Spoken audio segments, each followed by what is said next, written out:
கர்த்தருக்கு பிரியமானவர்களே, ஆண்டவரும் இரட்சகருமாயிருக்கிற இயேசு கிறிஸ்துவின் நாமத்தில் உங்களை வாழ்த்துகிறேன். இந்த நல்ல காலை நேரத்தில் தேவ வார்த்தையுமாய் உங்களோடு இருப்பதில் நான் மகிழ்ச்சி அடைகிறேன். இன்று உங்களுக்காக வாசிக்கப்படுகிற வேத பகுதி பிலிப்பியர் எழுதின நிருபம் 4ஆம் அதிகாரம் 6வது வசனம்.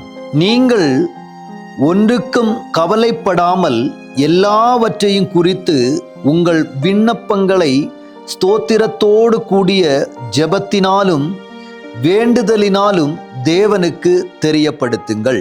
ஆம் பிரியமானவர்களே, இங்கே நாம் வாசித்த வேத பகுதியில் நீங்கள் ஒன்றிற்கும் கவலைப்படாமல் உங்களுடைய காரியங்களை ஸ்தோத்திரத்தோடு தேவனோடு சொல்லுங்கள் என்று வேதத்தில் நாம் வாசிக்கிறோம். இன்று தேவனுடைய பிள்ளைகள் அநேக நேரங்களில் கவலையோடு இருக்கிறதை நாம் பார்க்க முடியும். இன்னைக்கு சில நேரங்களில் தேவனுடைய பிள்ளைகளை அழுக வைத்து பார்ப்பதே சத்துருக்களின் தந்திரமாக இருக்கிறது. ஆனா வேதம் சொல்கிறது, நீங்கள் சந்தோஷமாயிருங்கள், எப்போதும் சந்தோஷமாயிருங்கள் என்று. சந்தோஷப்படுவதற்கென்றே தெரியப்பட்டிருக்கிற பிள்ளைகள் தான் தேவனுடைய பிள்ளைகள். ஆனால் நாம் சந்தோஷத்தை தடை பண்ணும்படி அநேக தீவிரமாக சத்துரு நமக்காய் போராடி கொண்டு வருகிறான். இன்னைக்கு பாருங்க, குடும்ப வாழ்க்கையில, கிறிஸ்துவ வாழ்க்கையில முக்கியமா ஜெபம் இருக்கும், ஆராதனை இருக்கும், குடும்ப ஜெபம் இருக்கும். ஆனா அந்த வீட்டுல சமாதானம் இருக்காது, சந்தோஷம் இருக்காது. ஏன் அப்படின்னு கேட்டீங்கன்னா, ஜெபம் பண்ணாததுனால அல்ல, அவர்கள் உபவாசம் எடுக்காததுனாலும் அல்ல. ஆனா ஜெபம் பண்றாங்க, அவங்க ஆராதிக்கிறாங்க, எல்லாம் பண்ணுனா கூட அந்த குடும்பத்தில், சில குடும்பத்தில் சமாதானம் இல்லாமல் காணப்படுறாங்க.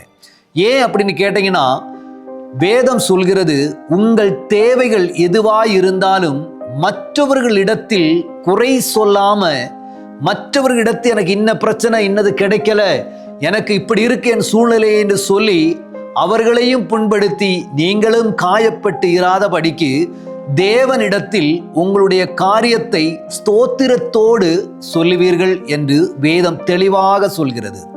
இன்று என்னை கேட்டுக்கொண்டு இருக்கிற தேவனுடைய பிள்ளைகள், உங்களுடைய தேவைகள் எதுவாக இருந்தாலும், உங்களுடைய பிரச்சனைகள் எதுவாக இருந்தாலும், யாரு பிரச்சனை பண்றாங்க அப்படின்னு சொல்லி அவங்க கிட்ட போகாம தேவனுடைய சமூகத்தில் இருந்து, அப்பா எனக்கு இந்த தேவை இருக்கிறது, எனக்கு இந்த பிரச்சனைகள் எனக்கு இருக்கிறது என்று கர்த்தரோடு நீங்கள் உறவாடினீங்கன்னா, உங்க வாழ்க்கையில, உங்க குடும்பத்துல, நீங்க இருக்கிற இடத்துல நிச்சயமாகவே அந்த தேவ சமாதானம் உங்களோடு கூட இருந்து உங்களை வழி நடத்தும்.